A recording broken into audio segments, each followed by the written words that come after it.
Near the town of Dulce, New Mexico, population 2,600, sitting on the land of the Jicarilla Apache Nation, there is a mesa.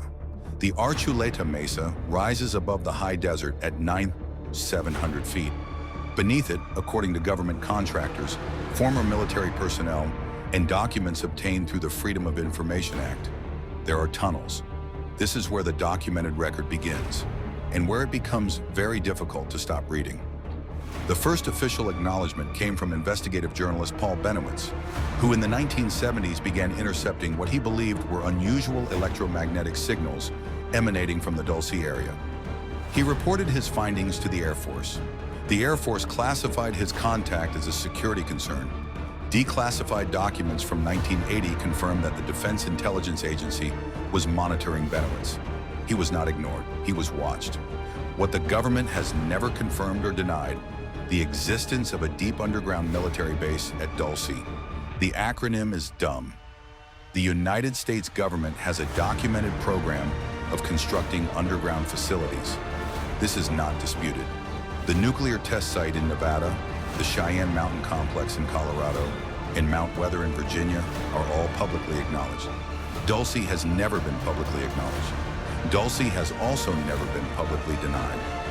In 1979, a government contractor named Thomas Edwin Costello claimed he worked as a security officer in a facility beneath Dulce. He described 7 underground levels.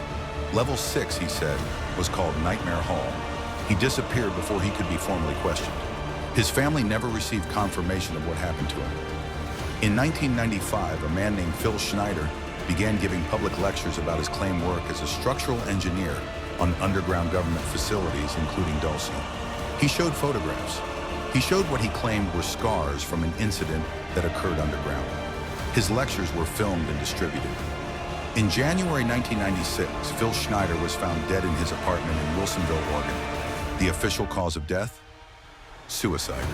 The method recorded by the medical examiner was inconsistent, according to his ex-wife and multiple physicians who reviewed the case, with a self-inflicted wound. The case was closed without further investigation. The Jicarilla Apache Nation has filed formal complaints about unusual ground vibrations, unexplained construction noise, and military vehicle movements on their land since the 1970s. Their complaints are documented. The responses they received are classified. The Archuleta Mesa is still there. The government has never confirmed what is beneath it. The government has never denied it either. In the absence of denial, the documents are all we have. The documents are enough to make you keep reading.